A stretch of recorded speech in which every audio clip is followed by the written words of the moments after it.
여러분 혹시 이런 명언 들어보셨나요? 나는 천체의 움직임은 계산할 수 있어도 인간의 광기는 계산할 수 없다. 이 말은 바로 위대한 과학자 아이작 뉴턴이 남긴 말인데요. 오늘은 이 뉴턴과 또 한 명의 천재 예술가 핸델이 1720년 런던에서 겪었던 주식 투자 광기, 바로 남해 회사 투자 이야기를 친근하게 풀어드릴까 합니다. 정말 흥미진진할 거예요. 18세기 초 런던은 정말 대단한 도시였어요. 과학, 예술, 그리고 돈에 대한 욕망까지 이 모든 게 뒤섞여 역동적으로 움직이던 곳이었죠. 왕립학회를 중심으로 과학적인 발견이 쏟아져 나오던 황금기였고요. 동시에 이탈리아 오페라가 런던 상류층을 사로잡고 극장 문화가 꽃을 피우던 예술의 중심지이기도 했습니다. 그리고 무엇보다 금융의 새 역사가 쓰이던 곳이었는데요. 런던 증권거래소가 점차 형태를 갖추고 1994년 53개에 불과하던 주식회사가 1720년에는 무려 200여 개로 폭발적으로 늘어났으니 정말 돈 냄새가 진동하는 도시였다고 할 수 있죠. 자, 그럼 우리 첫 번째 주인공 아이작 뉴턴을 만나볼까요? 그는 우리가 아는 것처럼 만유인력을 발견한 위대한 과학자이자 수학자였지만 사실 영국 지배 엘리트의 핵심 인물이었습니다. 왕립학회 회장이었고 심지어 조폐국장까지 역임했죠. 그런데 놀랍게도 그는 엄청나게 노련한 투자자이기도 했어요.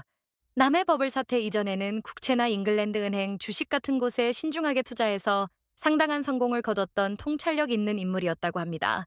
조폐국장으로서 높은 수입도 있었지만 이 투자 수익 덕분에 이미 엄청난 부를 쌓아둔 상태였죠. 어때요? 우리 뉴턴경. 생각보다 사업 수완도 좋으시죠? 다음은 또 다른 천재, 거르크 프리드리히 핸델입니다. 핸델은 독일에서 태어나 이탈리아에서 음악을 배우고 영국에서 상업적인 성공을 거둔 그야말로 코즈모폴리턴이었어요. 단순히 작곡가에 머무르지 않고 직접 오페라를 제작하는 사업가 기질도 다분했죠. 그의 수입은 대중의 변덕스러운 취향에 달려 있었기 때문에 시장의 흐름을 읽는 감각이 남달랐을 겁니다. 잉글랜드 은행 계좌를 통해 적극적으로 투자 활동을 했고 뉴턴과는 달리 버블 이전부터 좀 더 공격적인 투자 성향을 보였다고 해요. 예술가인데도 돈의 흐름을 읽는 데는 아주 탁월했나 봅니다. 그럼 이제 이 두 천재를 주식 관기에 몰아넣었던 남해 회사가 어떻게 탄생했는지 알아볼까요? 이 회사는 스페인과의 전쟁으로 막대해진 영국 정부의 빚, 무려 1,000만 파운드를 떠안는 조건으로 설립되었습니다. 정부는 그 대가로 남해 회사의 연 6%의 이자와 함께 남해, 즉 남미 지역과의 무역 독점권을 주기로 약속했죠. 당시 영국 사람들에게 남미는 금, 은, 그리고 노예 무역으로 막대한 부를 벌 수 있는 말 그대로 기회의 땅으로 인식되었어요. 이렇게 정부의 빚을 부의 원천으로 만들겠다는 아이디어. 정말 솔깃하지 않나요? 이런 장밋빛 전망 속에서 광기의 서막이 올랐습니다. 1720년 1월 남해 회사 주가는 128파운드였는데요. 이 회사가 국채를 추가로 인수하고 무제한 증자 권한을 얻는다는 소식이 전해지자 주가는 걷잡을 수 없이 오르기 시작했습니다. 불과 몇 달 만에 주가는 급등해서 5월에는 700파운드를 돌파했죠. 이때 뉴턴과 핸델 모두 남해 회사 주식을 초기에 가지고 있어서 상당한 평가 이익을 거뒀다고 해요. 정말 돈이 돈을 부르는 시기였던 거죠. 뉴턴은 역시 위대한 과학자였습니다. 1720년 4월, 주가가 비이성적으로 과열되었다고 판단한 그는 결단력 있게 행동했어요. 자신이 보유한 주식 대부분인 산천 단위를 매도해서 약 7,000파운드의 막대한 이익을 확보했습니다. 자료에 따라서는 최대 2,000파운드까지 이익을 봤다고 하니 지금 가치로 수십억 원을 벌어들인 거죠. 그는 나는 인간의 관계를 계산할 수 없다는 자신의 믿음처럼 시장의 비합리성을 간파하고 영리하게 빠져나왔습니다. 여기까지는 정말 이성의 완벽한 승리처럼 보였어요. 하지만 슬프게도 광기는 이성보다 강했습니다. 뉴턴이 주식을 판 후에도 남의 회사 주가는 멈추지 않고 계속 폭등해서 6월에는 무려 1,000파운드를 돌파했어요. 주변 사람들이 막대한 돈을 버는 걸 지켜보면서 뉴턴은 뒤처지는 것에 대한 엄청난 두려움에 휩싸였다고 합니다. 결국 그는 6월 중순 이전에 팔았던 가격의 2배가 넘는 가격에 벌었던 돈 전부와 그 이상을 투자해서 남의 회사 주식을 다시 사들이는 치명적인 실수를 저지릅니다. 심지어 8월 24일에는 마지막 4차 유상증제도 참여했으니 이때 뉴턴의 마음은 정말 미친 듯이 타올랐겠죠. 그럼 우리 핸델은 어땠을까요? 핸델은 오페라 제작자로서 대중의 열광과 변덕, 즉 광기의 본질을 직업적으로 이해하고 있었습니다. 그는 왕실의 후원을 받는 로열 아카데미 오브 뮤직 로열 아카데미 오브 뮤직의 음악 감독이었습니다. 그의 후원자인 국왕 조지 1세와 귀족들이 모두 주식에 미쳐 있을 때 핸델 역시 투자를 했습니다. 하지만 그는 음악가 특유의 리듬감으로 시장을 바라봤습니다. 핸델은 오페라를 만드는 사람이었습니다. 그는 관객의 박수 소리가 가장 클 때가 바로 막이 내리기 직전이라는 것을 본능적으로 알고 있었습니다.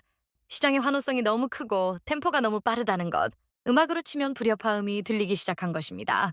그래서일까요? 그는 버블 이전부터 뉴턴보다도 더 활동적인 거래를 했지만 이 광풍 속에서는 패닉에 휩쓸리지 않은 것으로 보입니다. 결과가 모든 것을 증명하듯 남해 버블 붕괴 후에도 핸델의 재정은 아주 건실했어요. 1723년 6월 그의 남해회사 주식 보유량은 300단위로 상대적으로 아주 작고 잘 정리된 숫자였죠. 마치 무대를 지배하는 지휘자처럼 시장의 흐름을 읽고 자신만의 길을 걸어간 현명한 투자자였다고 할 수 있습니다. 주가가 800파운드에서 900파운드를 오가던 여름, 핸델의 귀에 이상한 소문들이 들려옵니다. 회사의 이사들이 몰래 주식을 팔고 있다는 소문, 그리고 그의 고용주인 왕실 사람들의 씀씀이가 비정상적으로 커졌다는 사실들. 핸델은 냉정하게 판단했습니다. 그는 독일에서 건너온 이방인이었고 영국 귀족들의 허세에 휩쓸리지 않았습니다. 무엇보다 그는 현금이 필요했습니다. 오페라 가수의 출연료를 줘야 했고 무대 장치를 만들어야 했으니까요. 크레센도 점점 크기가 너무 길어. 이 다음은 반드시 급격한 데크레센도. 점점 작게가 올 수밖에 없어. 지금이 피날레야. 사람들이 1000파운드 간다 라고 외칠 때 핸델은 조용히 주식을 처분했습니다.